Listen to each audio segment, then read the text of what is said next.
Bonjour Oui, alors je à tout le commence. monde. Oui. Je vais juste faire une brève introduction et je passe la parole au Dr. Patrice Chamen. Donc, ce webinaire que nous allons commencer aujourd'hui euh, se focalise sur le nouveau vulgarisateur qui est une série de formations, 13 modules développé par le GIFRAS, qui est le Global Forum for Agricultural Advisory Service, Advisory Rural Service. Donc, c'est un ensemble de modules qui renforce le vulgarisateur moderne, tenant compte de beaucoup de paramètres modernes et qui fait que euh, ce vulgarisateur doit se réadapter, reconsidérer le milieu dans lequel il vit. Donc, c'est une série qui va encore continuer et qui se fait chaque troisième jeudi du mois. Donc, à chaque troisième jeudi du mois, en principe, vous aurez un nouveau module ou bien un approfondissement d'un module en cours. Et on aura toujours euh, de nouveaux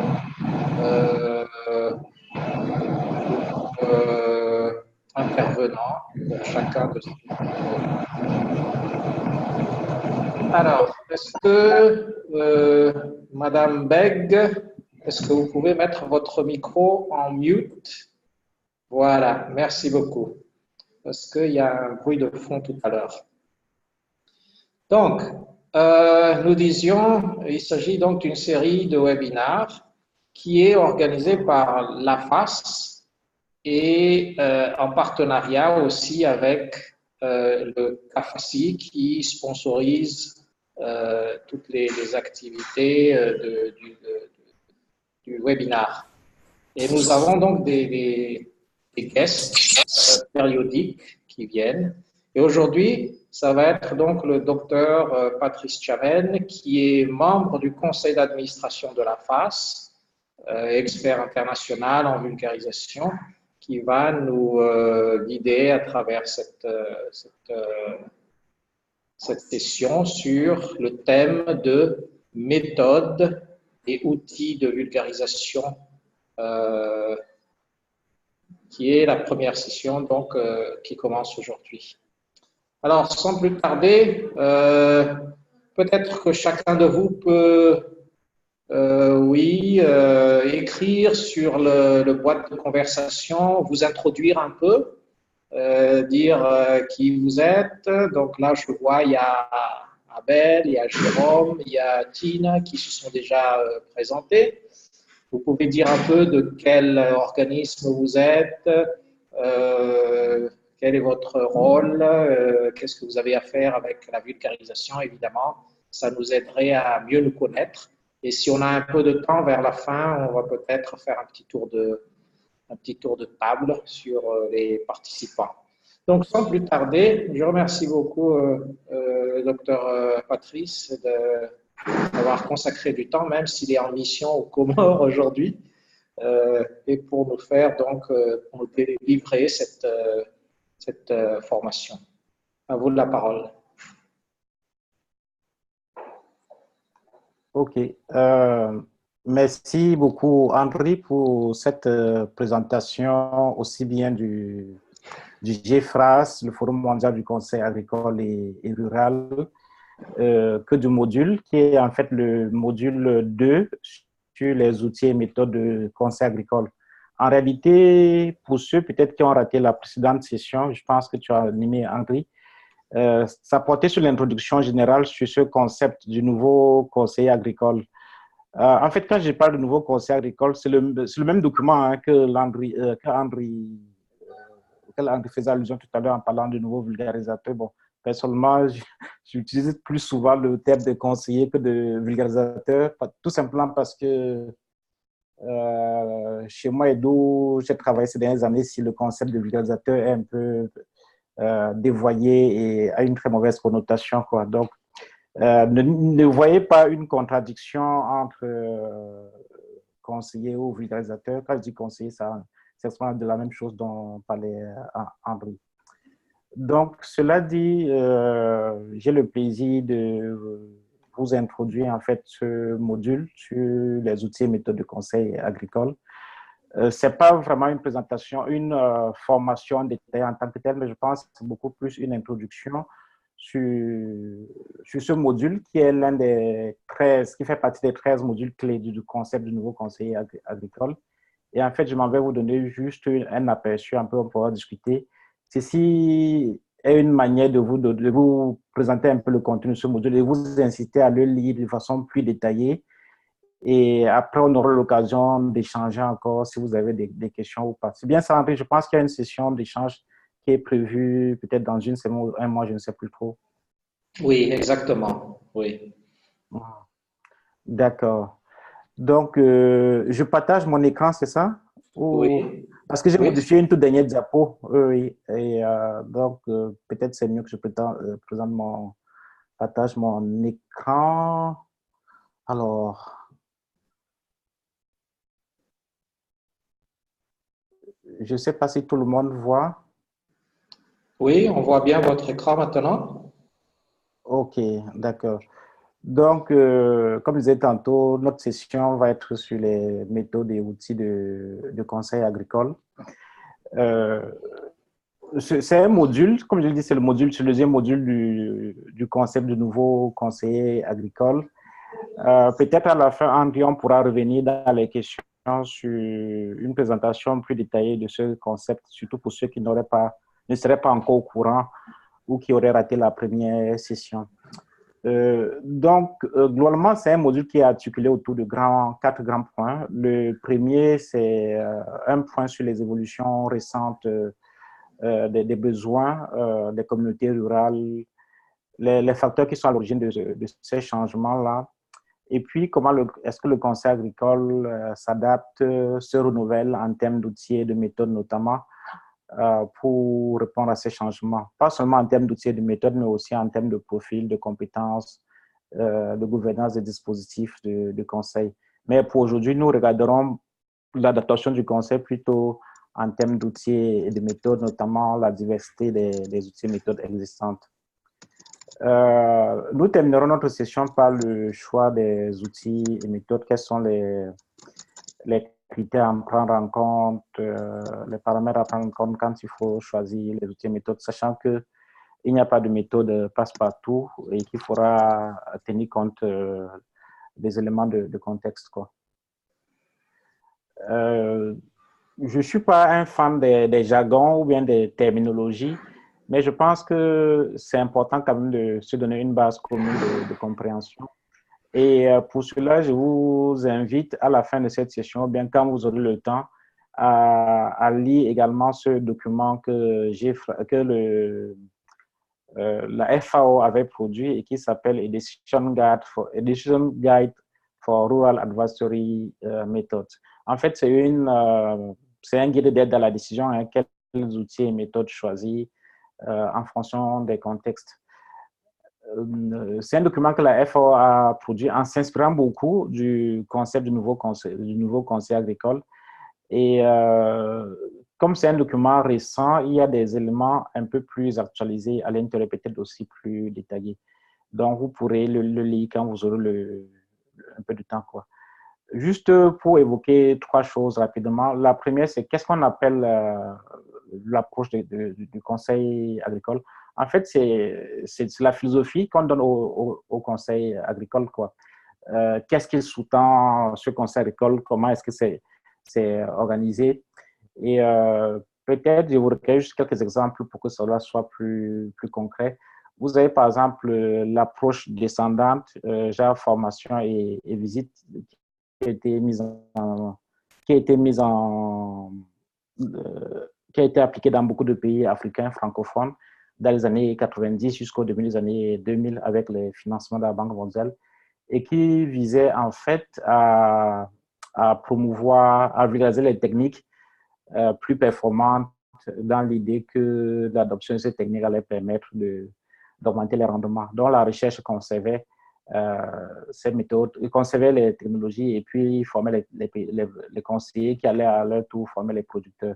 Donc, par exemple, ça, c'est une philosophie descendante. Après, maintenant, vous avez, toujours en termes d'exemple, vous avez l'approche, par exemple, de formation de paysan à paysan. C'est un choix, c'est une option très forte, quoi. Et puis, les approches participatives. Donc, ceci pour dire, quand on parle d'approche de conseil agricole, c'est vraiment la philosophie globale qu'on donne au dispositif de conseil qui est géré, quoi. La deuxième chose qu'il faut bien comprendre aussi, c'est qu'est-ce qu'on appelle méthode de conseil agricole. En fait, c'est un ensemble de procédures et de techniques qui sont appliquées de façon rigoureuse pour atteindre les objectifs assignés au dispositif de conseil agricole, notamment en termes d'apprentissage.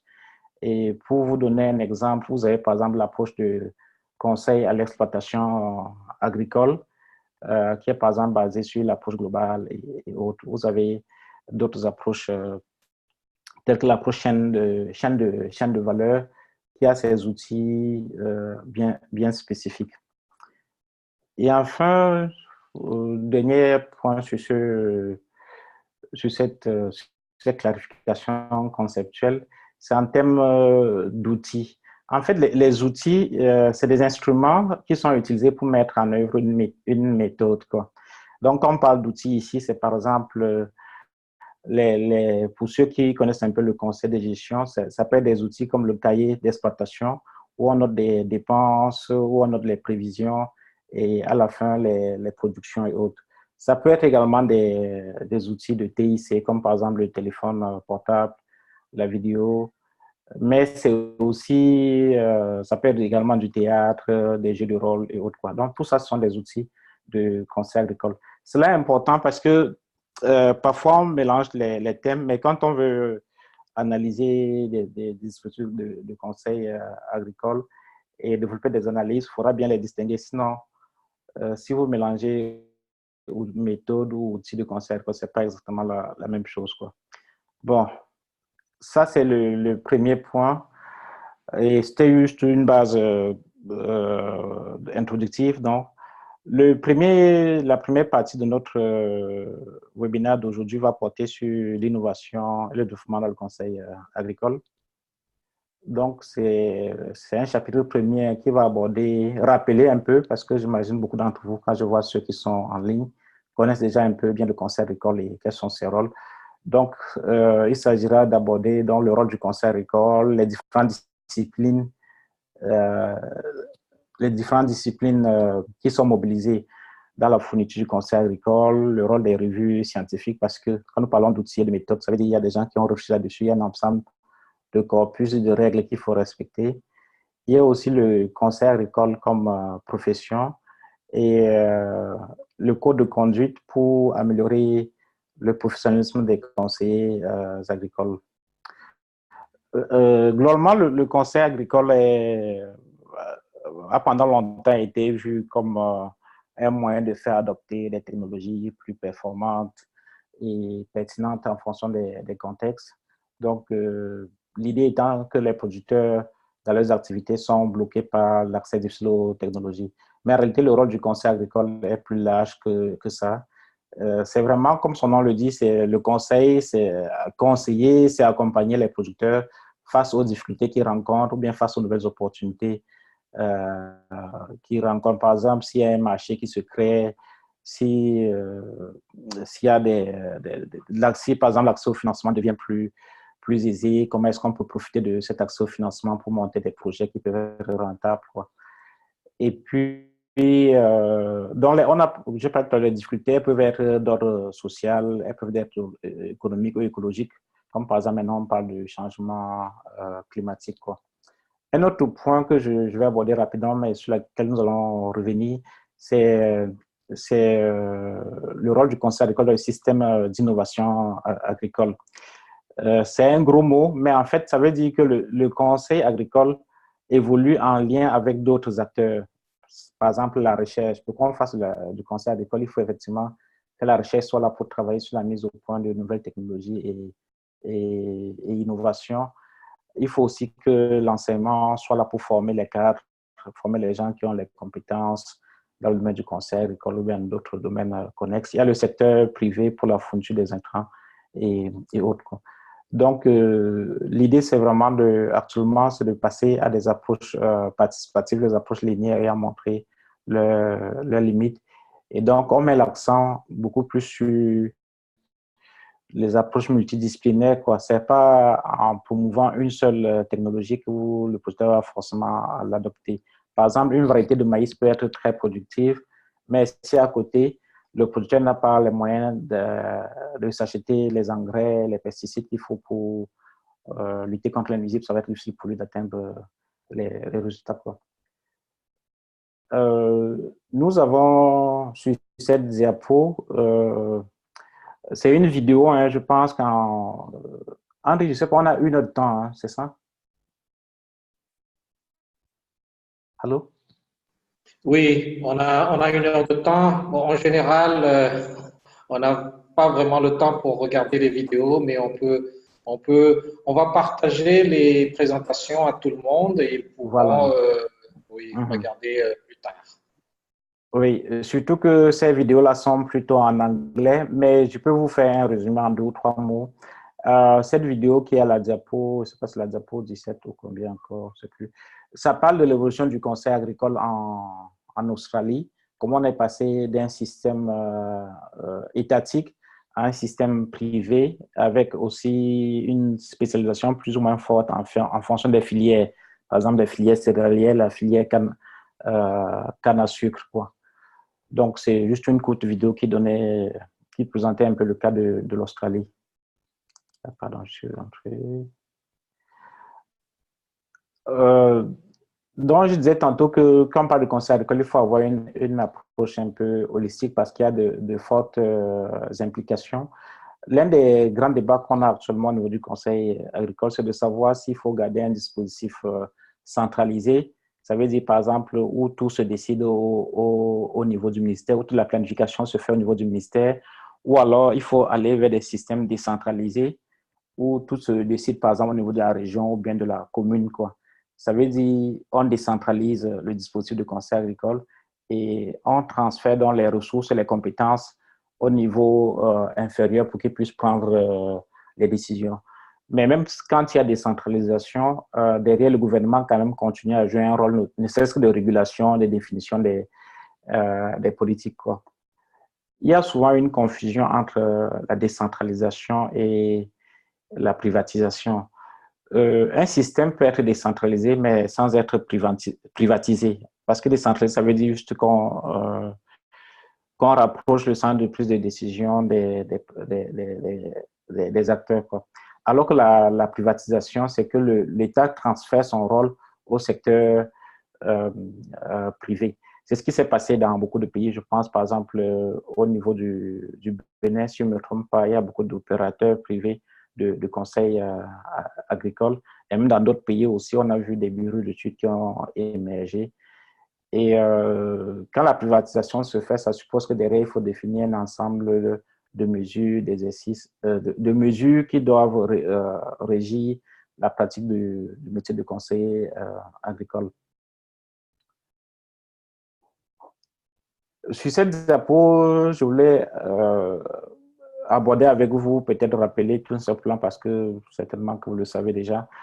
Le conseil agricole, c'est une science. On ne le sent pas encore beaucoup dans les pays francophones parce qu'il manque encore des formations spécialisées, type master ou même des thèses en conseil agricole. Et très souvent, les gens, ceux qui veulent faire approfondir leur recherche en conseil agricole sont déjà allés faire sociologie rurale ou communication plus de. Mais dans les pays anglo-saxons, notamment si vous allez au Nigeria, en Afrique du Sud, il y a des formations spécialisées sur le conseil agricole. Donc, mais à la base, c'est important de relever que le conseil agricole, c'est fait appel à plusieurs domaines, fait appel à plusieurs disciplines telles que la sociologie, l'anthropologie, la communication pour le développement et bien plus encore, l'agronomie et autres. je n'insisterai pas sur cette diapo, juste pour, elle a été maintenue juste pour dire que derrière le conseil agricole étant une discipline scientifique, les connaissances, les nouvelles méthodes et autres qui sont promues doivent être validées par des pairs, par des experts, des gens qui ont une autorité dans le domaine. Donc, quand il y a les nouvelles connaissances, de nouvelles approches qui sont développées, de nouvelles connaissances, donc, elles doivent être publiées dans des revues scientifiques pour avoir une certaine validité. Et quand vous avez découvert, quand vous avez fait de nouvelles compétences, donc, vous soumettez votre article vous écrivez un article qui est soumis à une revue par des personnes qui ont les mêmes connaissances que vous, sinon plus, pour qu'ils puissent valider, s'assurer que vous n'avez pas oublié des éléments importants et que ce que vous avez développé est effectivement valable, quoi. Donc, c'est à travers ces revues scientifiques qu'on parvient à actualiser les connaissances dans le domaine du conseil agricole. Le conseil agricole également, c'est une profession et pendant longtemps, il n'y avait pas de profil type du conseil agricole. Et ici, il faut faire une différence entre conseil, entre profession et job ou bien emploi. Parce qu'une profession, ça suppose que vous avez suivi un ensemble, une formation, vous avez développé un ensemble de compétences qui vous permet d'exercer ce métier et d'être reconnu comme un expert dans le domaine. Donc, en faisant du conseil agricole une profession, donc, c'est l'un des moyens pour assurer la qualité des prestations qui sont fournies, mais de rassurer aussi le public que celui qui se tient devant eux comme conseiller a effectivement les compétences nécessaires pour le faire. Si vous allez en Afrique du Sud aujourd'hui, il y a une société de, comment dirais-je, il y a un ordre professionnel de conseil agricole où vous devez être inscrit et reconnu en tant que tel. Je pense que dans plusieurs autres pays, il y a une réflexion en cours pour définir exactement qui est conseiller agricole. Cela est très important aujourd'hui où nous avons plusieurs types de fournisseurs de conseil agricole, l'État, les ONG, les bureaux d'études, tout le monde fait du conseil agricole, mais avec parfois des compétences très variables, quoi. Donc, si on arrive à définir un corpus de métiers, cela permettrait de ne pas avoir trop de variabilité quand on passe d'un conseiller, d'un fournisseur à l'autre. L'autre chose également, je ne sais pas s'il y a des Sud-Africains parmi ceux qui sont en ligne, l'image professionnelle qu'on renvoie est très importante, quoi. Vous avez vu en Afrique du Sud récemment, ils ont adopté des tenues pour les conseillers agricoles. Quand vous les voyez absolument, ils sont très bien habillés avec des gilets. En fonction du climat qu'il fait, l'accoutrement peut changer, quoi. Donc, il y a une image professionnelle qu'on doit donner, le sérieux, le conseiller agricole, par exemple, ne doit pas être quelqu'un qui se comporte mal en public parce qu'il y va aussi de sa crédibilité. Si c'est quelqu'un qui passe le temps à chouler, à être sous avec d'autres, plus sous même que d'autres producteurs et autres, cela va jouer sur la crédibilité qu'il va avoir, quoi. Donc, un conseiller doit avoir une certaine, doit dégager une certaine image professionnelle qui rassure ceux avec qui il travaille. Donc, comme je disais tantôt, la professionnalisation va avec un code de conduite où vous vous engagez à suivre un certain nombre de principes, quoi, un certain nombre de règles éthiques. Et pour donner un exemple, par exemple, quand vous devenez médecin, vous devez prêter serment de respecter un certain nombre de règles, par exemple, de sauver d'abord la vie des patients avant tout, de toujours tout faire pour sauver la vie des patients. Et donc, quand les producteurs, quand je dis producteurs, ça veut dire aussi, je pense aussi aux acteurs des chaînes de valeur, parce que les conseils ne travaillent pas uniquement pour ceux qui font la production, mais aussi pour les autres acteurs des chaînes de valeur. Donc, quand tous ces utilisateurs de services de conseil agricole savent qu'ils ont affaire à quelqu'un qui a juré de faire de son mieux pour que son travail soit réalisé de façon la plus professionnelle possible, cela leur inspire confiance, quoi.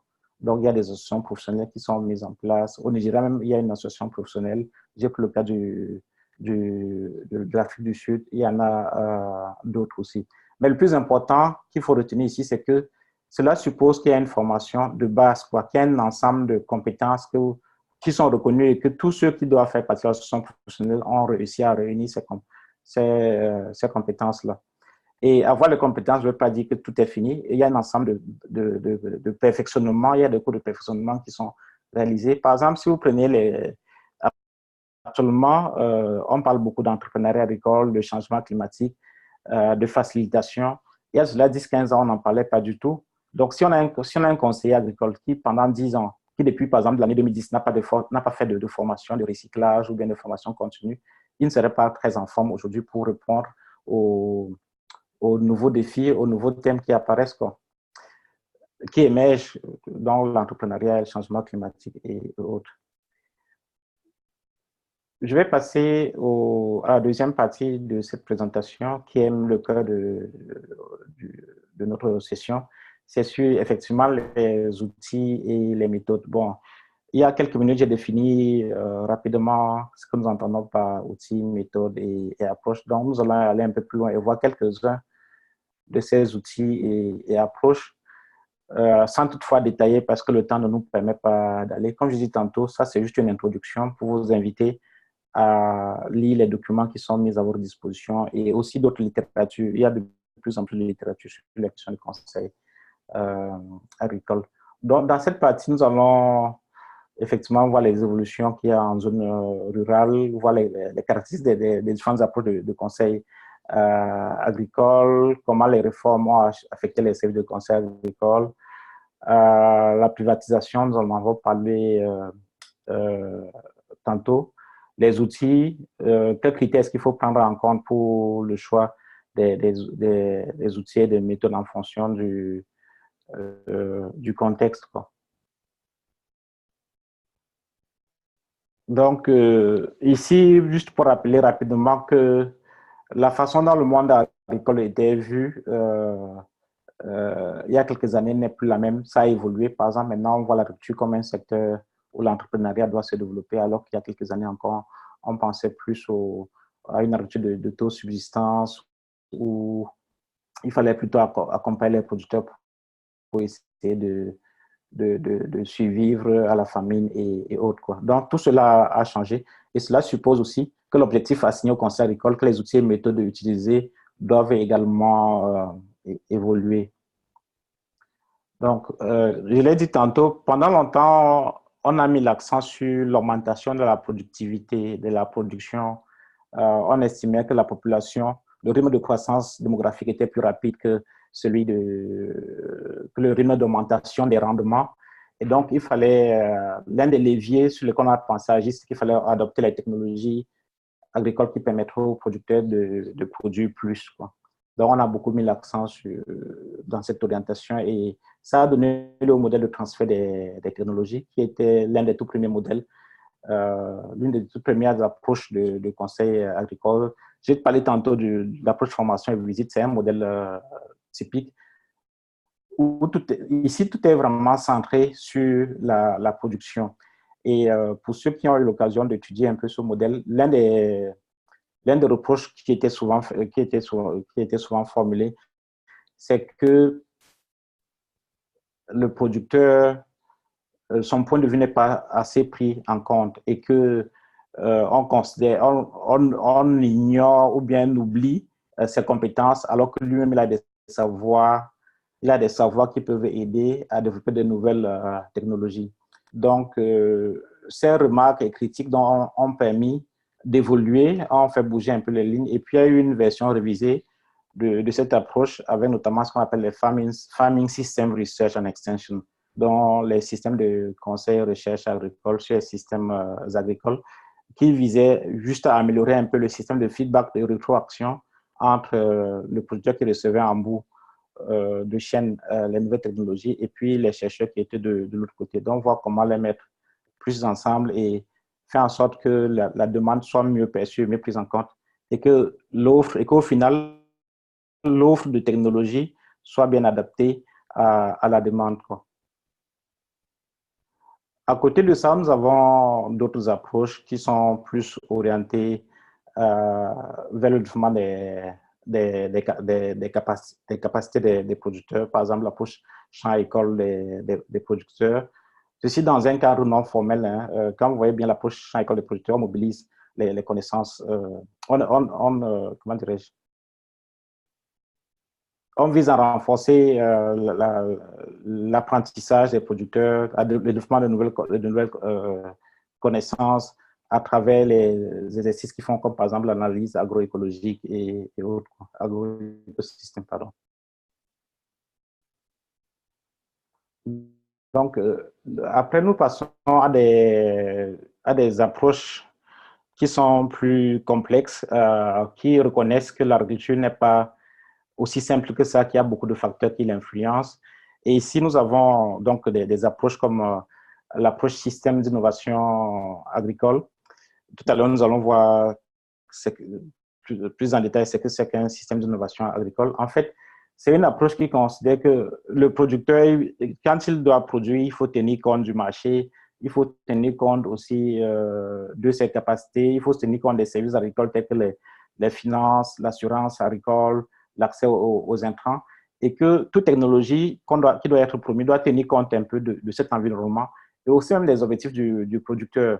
Donc, nous passons à une approche donc holistique qui reconnaissent que les producteurs, en fait, n'agissent pas seuls.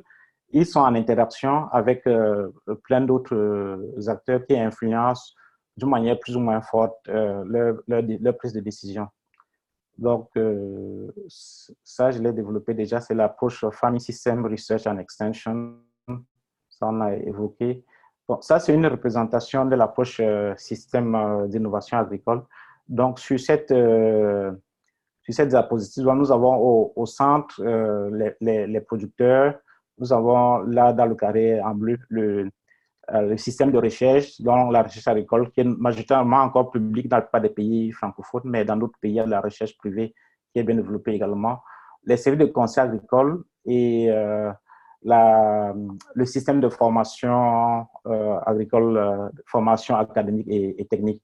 Et puis, à côté, nous avons un ensemble d'autres acteurs tels que les transformateurs, les organisations de producteurs, les fournisseurs d'intrants, les ONG et autres. Et vous voyez que sur cette diapo, le producteur est vraiment au centre. Ça veut dire tout ce qui est développé doit partir de ses besoins, bien identifiés avec sa participation, et aussi que la solution qui est construite doit être faite avec la pleine participation du producteur. Et on reconnaît que les autres acteurs, même s'ils sont en périphérie, peuvent influencer plus ou moins fortement les innovations et les technologies qui sont développées et promues. L'autre approche, c'est ce qu'on appelle l'approche par filière. Ceci est très marqué dans les pays, dans les filières de rente. Si vous allez par exemple en Côte d'Ivoire, vous aurez la filière café, cacao, le conseil agricole, tel que c'est fait. C'est des filières qui ont leur propre dispositif de conseil. Et puis, même ici au Comores, où je me trouve actuellement, vous avez par exemple la filière Ilan qui est une huile essentielle ou bien la vanille. Le dispositif de conseil n'est pas exactement le même que sur d'autres filières, quoi. Et puis, peut-être plus couramment, il y a les sociétés cotonnières qui ont leur dispositif de conseil agricole. Ce qu'il faut retenir sur cette approche de conseil par filière, c'est que ces approches qui sont très souvent centrées sur un produit principal ou bien un produit principal avec quelques dérivés. Vous prenez par exemple le cas de société cotonnière au Cameroun ou bien dans certains pays sahéliens comme le Mali ou le Burkina. Vous verrez que la société cotonnière investit d'abord prioritairement sur le coton. Et même s'il y a des appuis en intrants, des facilités d'accès en intrants pour les céréales, ceci c'est fait à la base pour renforcer le système cotonnier. Donc ça, c'est une autre approche de conseil agricole. Bon, cette figure, c'est fait juste pour illustrer. Hein, c'est une figure d'un dispositif qu'on a en Inde et qui porte sur une approche participative avec une forte implication des producteurs, des systèmes d'échange entre les producteurs où ils sont très associés et constituent des réseaux de paix pour l'identification de leurs propres besoins, l'échange avec l'appui des systèmes publics et des ONG pour les accompagner donc à résoudre leurs problèmes. Bon, c'était juste pour illustrer, c'est un schéma complexe qui va nous prendre beaucoup de temps pour discuter. Et comme nous n'avons pas assez de temps, on va juste l'écouter. Bon, quand vous lirez le module, vous aurez assez d'explications là-dessus. Sur cette diapo, nous abordons rapidement le conseil agricole qui doit évoluer pour répondre au changement qu'il y a dans le contexte, quoi. J'ai parlé tantôt, je prendrai le cas du paysage pluraliste actuel. Il y a quelques années, on avait surtout un système, des dispositifs publics de conseil agricole. Ça veut dire les conseils étaient majoritairement, pour ne pas dire exclusivement, des fonctionnaires du ministère de l'Agriculture ou de l'élevage ou bien des eaux et forêts. Alors qu'actuellement, on a plusieurs autres fournisseurs, les ONG et autres ONG ou organisations des producteurs. Et cette diversification des acteurs, des fournisseurs de conseil agricole, c'est un atout, mais c'est aussi une contrainte, quoi. Il faut pouvoir organiser ce secteur, avoir une politique de conseil agricole très claire qui organise ce secteur et fait en sorte que leurs activités puissent concourir à atteindre les objectifs du pays en matière de développement agricole. Cela peut aussi amener à définir clairement. Aidez-nous à mettre. Papa, aidez-nous.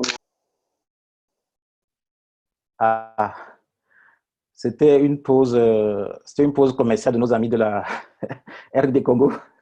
Merci à Victorine. Donc j'ai parlé juste des réformes et les différents, qu'est-ce qui peut les motiver ce qui est essentiel à retenir ici, c'est la nécessité dans le contexte actuel, du moins dans le cadre de la majorité des pays africains, où il n'y a pas encore de politique de conseil agricole.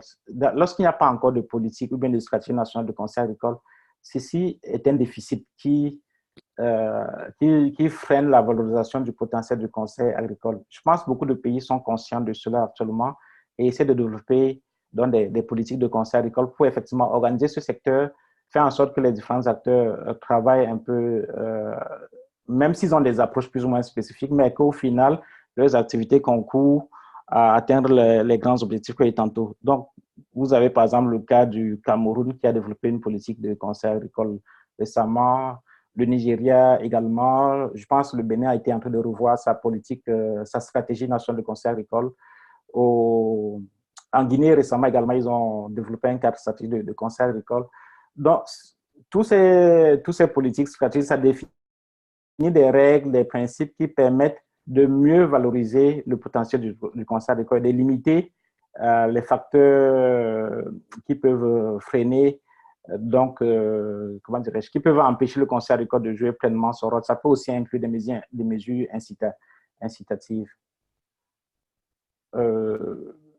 Le temps ne nous permet pas d'aborder, de regarder ensemble cette petite vidéo sur les réformes agricoles en Chine. Et ce qui est sur la Chine s'est beaucoup transformé, quoi. La Chine d'aujourd'hui n'est plus la Chine socialiste d'il y a 20 ou 30 ans. Donc, il y a eu beaucoup de réformes qui ont été adoptées pour libéraliser l'économie, y compris le secteur agricole. Donc, cette vidéo que vous pouvez regarder tranquillement après la session parle un peu de ces réformes-là et de leurs effets sur le secteur, sur l'essor, le développement du secteur agricole. Malheureusement, la vidéo est en anglais, mais je pense que c'est un anglais qui s'écoute très bien. C'est un anglais plutôt britannique, donc c'est pas trop compliqué à comprendre ou à suivre. Juste un aperçu rapide des réformes dans le conseil agricole qu'on a noté ces derniers temps-ci et qui peuvent avoir un lien sur les outils et méthodes de conseil. Donc, il y a la décentralisation, la privatisation, telle qu'on l'a évoqué tantôt. Et puis, j'ai également parlé de pourquoi est-ce qu'il faut réformer le conseil agricole. J'ai parlé du pluralisme des fournisseurs. J'ai parlé aussi des spécificités. Par exemple, si vous prenez la filière café ou bien la filière cotonnière, ce n'est pas organisé de la même manière que la filière ilan ou bien la filière ouverte, pardon, la filière vanille, pardon. Donc, ici, pour terminer sur cette partie, sur les réformes, c'est surtout d'insister sur la pluralité actuelle des fournisseurs. Et vous allez remarquer que les différents fournisseurs, parfois, ont des méthodes et outils plus ou moins spécifiques ou bien innovent dans certains domaines. On va, par exemple, se rendre compte que les bureaux d'études, c'est eux qui vont beaucoup plus faire le conseil orienté vers l'entrepreneuriat, ceux qui sont les premiers à adopter les outils de TIC, alors que, par exemple, au niveau du conseil agricole public, cela peut être plus lent.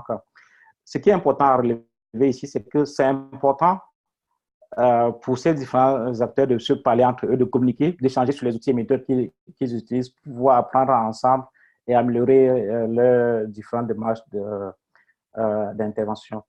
Donc, là, je pense qu'il y a une diapo qui avait sauté, peut-être dans la dernière mise, le dernier réglage. Mais ce n'est pas grave, c'était en fait une diapo de transition entre les méthodes et les outils. Donc là, nous allons voir rapidement quelques outils. Et on ne va pas tous les voir, hein, c'est juste quelques principaux outils. Ici, je vais vous parler juste des masses médias qui ont l'avantage de permettre de toucher un grand nombre de publics. Ça peut être la télévision, ça peut être la radio.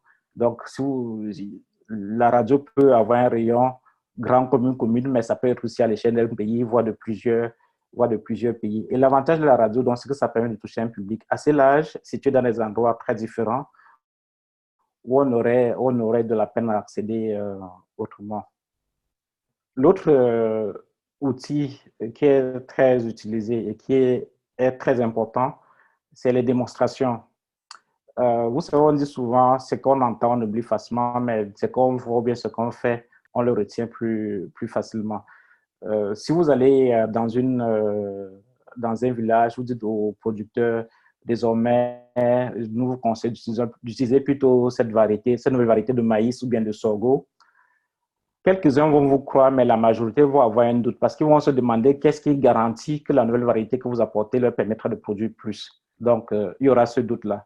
Par contre, si vous mettez en place deux petites parcelles de même dimension, aux caractéristiques à peu près similaires en termes de sol, de fertilité et autres, et vous mettez sur l'une des parcelles la nouvelle variété et sur l'autre la variété déjà utilisée par les producteurs,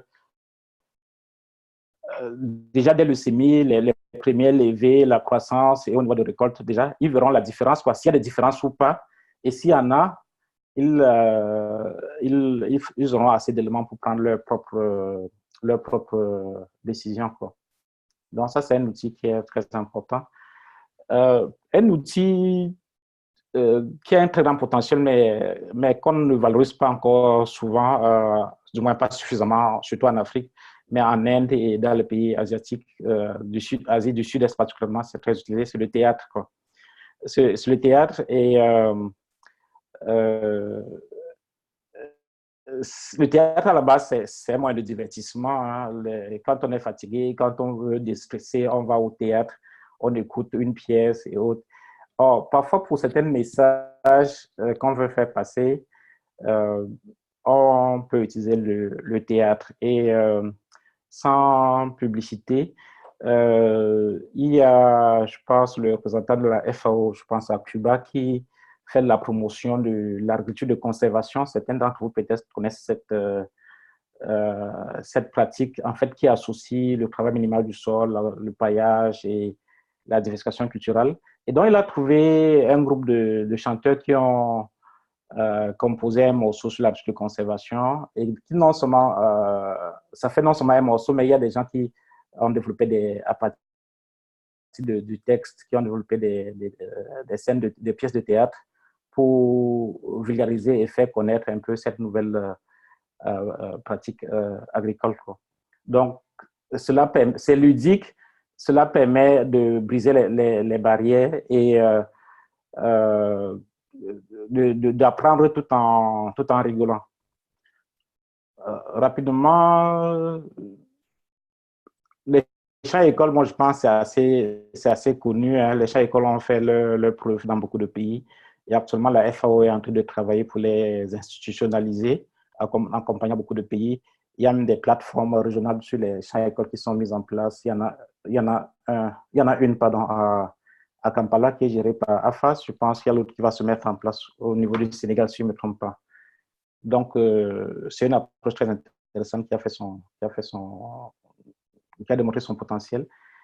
Et puis, l'autre approche qui, personnellement, est encore plus valorisée, mais que je pense on devrait l'utiliser de plus en plus, c'est l'approche plateforme d'innovation qui a l'avantage de mettre autour de la table les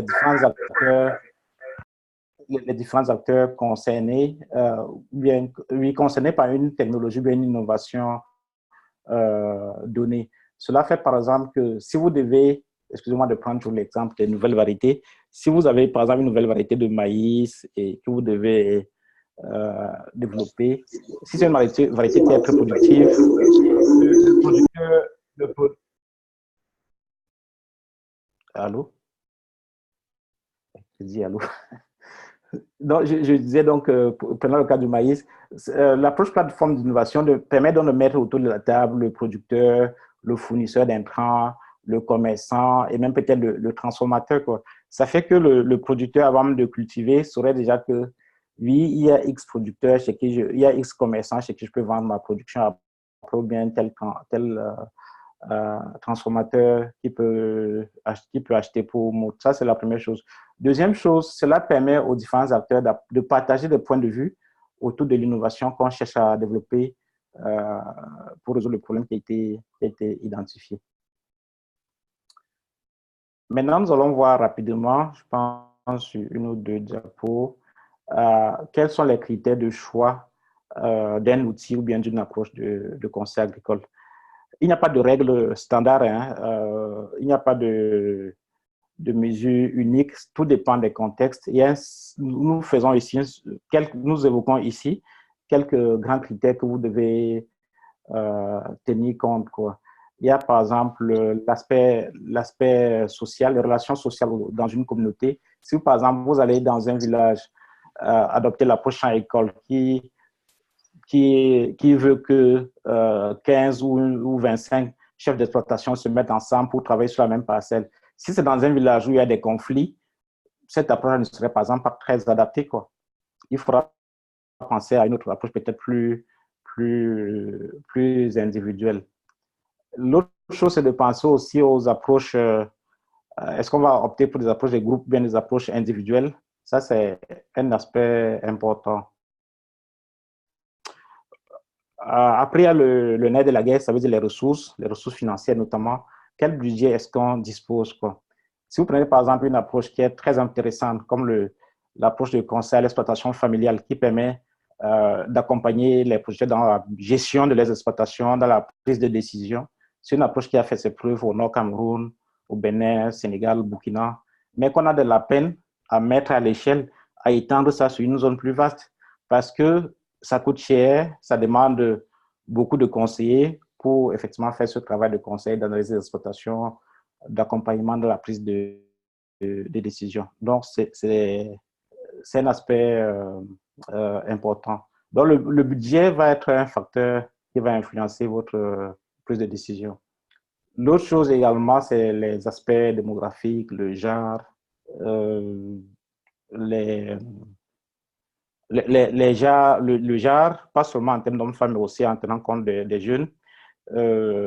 Si vous adoptez une approche, par exemple, qui met l'accent sur les TIC, sur l'utilisation de WhatsApp, par exemple, récemment, j'ai vu au Niger que les producteurs utilisaient beaucoup WhatsApp, mais quand on regarde, c'est majoritairement les jeunes, les producteurs un peu plus âgés ne s'y sont pas encore beaucoup mis, mais c'est en train de changer, quoi. Ceci pour dire quoi? Ceci pour dire, si vous mettez par exemple l'accent sur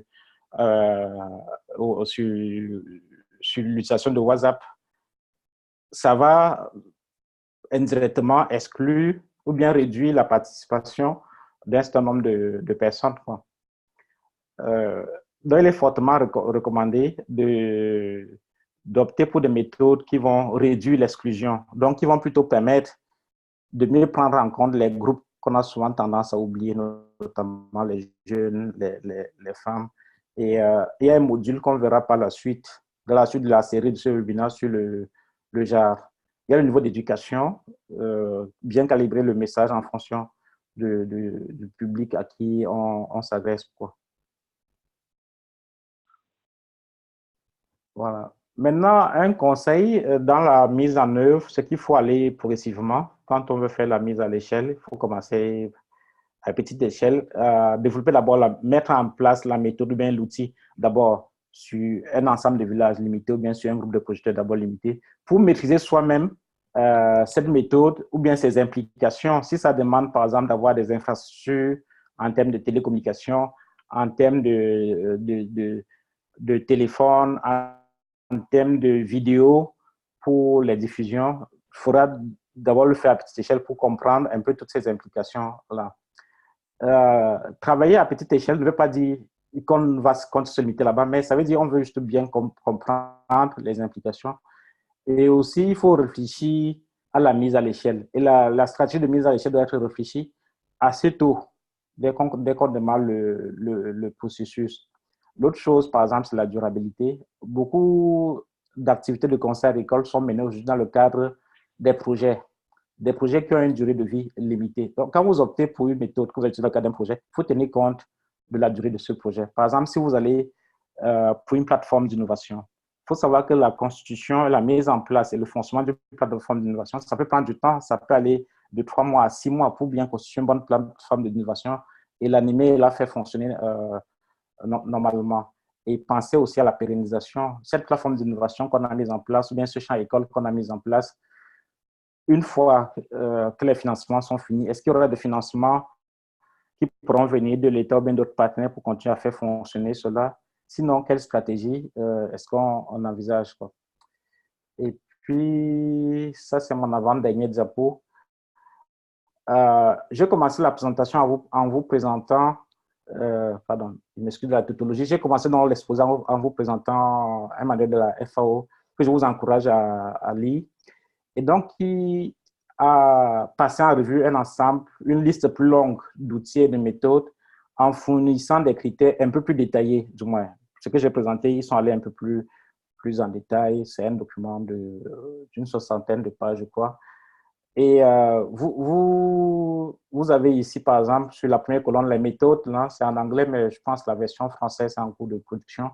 Et un ensemble de critères, par exemple, l'audience, la taille, la facilité de mise en œuvre, le coût, la durabilité, la durabilité, notamment dans la prise en compte des personnes peu alphabétisées ou non alphabétisées, la durabilité aussi par rapport aux femmes. Si je prends par exemple les démonstrations, donc nous avons ici, ce point-ci montre où est-ce qu'on se situe potentiellement en termes d'audience, de la masse de personnes qu'on peut atteindre. La facilité de mise en œuvre, nous avons 3 critères, par exemple, facile, modéré ou bien difficile. On se rend compte, par exemple, qu'on est entre facile et modéré. Donc, vous pouvez vous amuser à regarder approche par approche, méthode par méthode, pardon, ou bien outil par outil, et vous faire vous-même une propre idée. Et donc, on conseille que quand vous voulez choisir une méthode, vous pouvez faire un choix a priori, mais après, consulter la littérature, lire par exemple ce document ou bien un autre et vérifier si cela est conforme avec votre choix initial. D'accord. Juste la dernière, la toute dernière diapositive, c'est sur les éléments de réussite d'un projet. Je pense que les critères de choix des outils et méthodes sont fondamentaux. Et ces critères-là sont aussi spécifiques à vos zones d'intervention. Et puis, quand vous voulez choisir ces méthodes, il faudra aussi penser à 3 paramètres qui sont très souvent utilisés pour évaluer si vous avez réussi ou pas. Il s'agit de la pertinence. Est-ce que la méthode ou l'outil est adapté? Est-ce que cela va effectivement permettre d'atteindre l'objectif? Parce que aussi bien la méthode que l'outil n'est qu'un moyen. C'est un moyen pour nous permettre d'induire le changement qu'on recherche, quoi. Si par exemple nous voulons que les producteurs deviennent plus connectés au marché, arrivent à mieux négocier les prix, et qu'on adopte par exemple une approche conseil à l'exploitation familiale, la finalité pour nous, ce n'est pas vraiment de faire du conseil à l'exploitation familiale. La finalité pour nous, c'est que le producteur arrive à mieux vendre et ait des meilleurs revenus. Donc, l'autre aspect, c'est la durabilité. Bon, ça, on a évoqué un peu plus tôt. Et voilà, c'est important de dire que cette série de webinaires est menée par AFAS avec le soutien de CAFASI, qui est la coopération coréenne. Mais ça, c'est pour l'animation du webinaire. Mais le contenu même des modules, le nouveau conseiller agricole, le concept que vous avez entendu parler, ça a été développé avec l'appui de la GIZ, la coopération allemande. Donc, sur cette diapo, vous avez quelques contacts permanents que vous pouvez, à qui vous pouvez écrire si vous avez d'autres des questions par la suite, quoi. Donc, c'est notamment Max Olupot qui est le responsable du partenariat d'apprentissage au niveau de AFAS, le Forum africain des services de conseil agricole. Et il y a Ingrid Oliveira qui s'occupe des technologies de l'information et de la communication au niveau du GFRAS, le Forum mondial de conseil agricole et rural. Et puis il y a Henri qui nous fait le plaisir d'organiser et de faciliter ces webinaires. Donc voilà, désolé d'avoir été un peu long. J'espère que ça vous a plu et que vous avez appris de nouvelles choses. S'il y a des questions rapides, on peut essayer de trouver des réponses à ça, et peut-être que même parmi l'audience, il y a des personnes qui pourraient avoir des éléments à compléter. Mais je pense, et là, André va me corriger, je pense qu'il est prévu une session dans 2 ou 3 semaines, je ne sais plus trop, où on pourra rediscuter, revenir sur les éventuelles questions ou bien commentaires que vous aurez après avoir lu en détail le module ou bien après avoir écouté ce webinaire. Donc, vraiment, je vous remercie beaucoup pour votre attention. Et André, je te laisse continuer. Merci. Merci beaucoup, Dr. Patrice Chamen, pour cette très intéressante, et même si c'est un aperçu, c'est très complet, des méthodes et outils de conseil agricole. Maintenant, avant juste qu'on clôture, peut-être s'il y a des questions urgentes de votre part, veuillez juste activer votre micro et vous pouvez parler. Si vous voulez aussi mettre votre vidéo on maintenant, ça va, puisqu'on est en train de finir. En principe, on termine à 6 heures, mais bon, puisqu'on a commencé un peu tard, peut-être on peut ajouter encore quelques minutes. Est-ce qu'il y a des questions de votre part? Nous vous écoutons.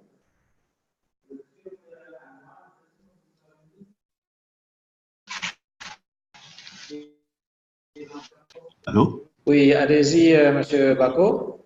Oui, je voudrais d'abord féliciter Monsieur Patrice pour sa belle présentation. Et je voudrais compléter cette présentation pour dire effectivement dans le cadre du Bénin, les questions de conseil agricole sont en parfait, je vais dire, bouleversement liées à la décentralisation, à la privatisation et puis à la définition d'une nouvelle politique au niveau donc de l'État. Donc, je confirme tout ce qu'il a dit par rapport au Bénin sur cette question-là. Je vais aborder un deuxième point, c'est celui sur les outils et les méthodes. J'aurais préféré que la présentation soit complétée par une sorte de tableau où on verra en fonction de la nature du problème quels sont les outils et les méthodes qu'on peut utiliser. Par exemple, la question du marché, c'est-à-dire lorsque le conseiller est dans un contexte, il y a un problème de marché, un problème de sécurité alimentaire, un problème de conservation de durabilité, etc., etc. Quels sont les outils qu'on peut lui proposer pour accompagner les clients? Merci beaucoup. Merci beaucoup, Monsieur Bako. Alors, il y a Aimé Kakiza qui a levé la main. Je ne sais pas, Dr. Patrice, on va écouter à plusieurs questions et puis vous allez intervenir après, si vous voulez bien. Oui, allez-y. Bonjour, c'est Aimé depuis la RDC. La question, c'est d'un participant. J'essaie que de relayer. Il dit, est-ce qu'il peut avoir les liens sur les livres de la FAO dont le docteur Patrice a parlé? Ok, c'est noté. Ouais. Oui, est-ce qu'il y a encore d'autres questions? Par rapport à... Ok, la question c'est les modules aussi. C'est possible d'avoir Oui, les pour les modules modules, par rapport au webinaire. oui, j'ai déjà envoyé dans la fenêtre de conversation le lien vers le site de GIFRAS qui vous permet d'accéder aux modules. Maintenant, il faut quand même qu'on vous avoue que ces modules ne sont pas encore tous disponibles en français. La traduction qui a été faite par le docteur Patrice va être mise en ligne, mais pour les autres modules, la plupart qui sont encore sur le site de GIFRAS ne sont pas encore disponibles en version française. Ok, une dernière question par rapport aux plateformes d'innovation. La question qui se pose est pourquoi tant d'envoiements actuellement à mettre tout ensemble de ces plateformes d'innovation? Est-ce qu'il n'y a pas de danger en termes de propriété au niveau local? Dans ce sens qu'au niveau de nos paysans, au niveau de nos producteurs, ils ont eu quand même à travailler sur leurs savoirs locaux pendant plusieurs années. Et maintenant, on nous demande de mettre tout en ligne. Il n'y aura pas une fuite de savoir. Comment,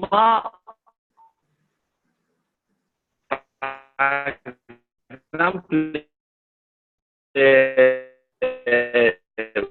Farah ou les détenteurs de plateformes d'innovation peuvent récompenser les pendant autant de...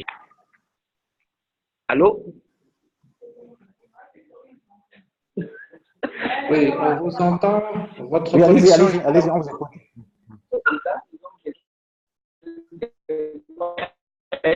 Moi,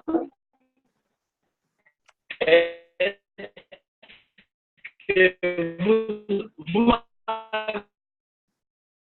m'avez dit.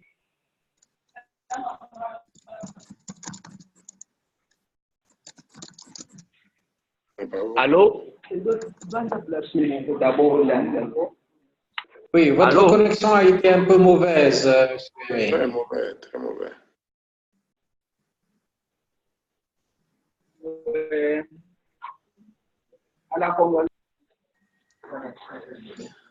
Bon, Dans si ce j'ai cas, bien je compris, vais... votre souci, le souci du côté de M. Aimé, c'était que dans la plateforme d'innovation, on peut perdre le contrôle sur les propriétés de certaines informations.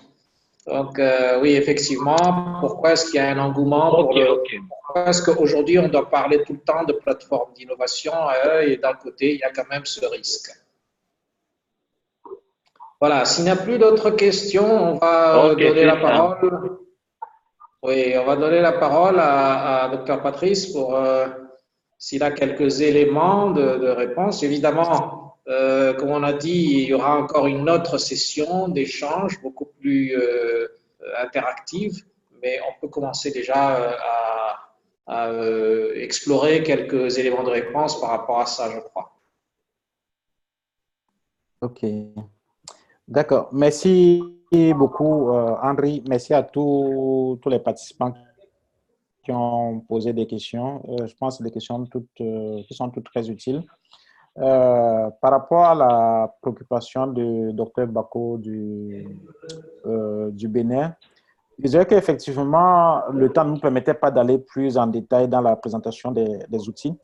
Et dans le manuel de la FO dont je parlais tout à l'heure, il y a des recommandations assez pratiques sur le choix des méthodes et outils en fonction des contextes, quoi. Bon, maintenant, peut-être que c'est une grille qu'on pourrait, c'est une matrice qu'on pourrait enrichir en déclinant les outils et méthodes en fonction des problématiques aussi. Donc, je note ça beaucoup plus comme une suggestion.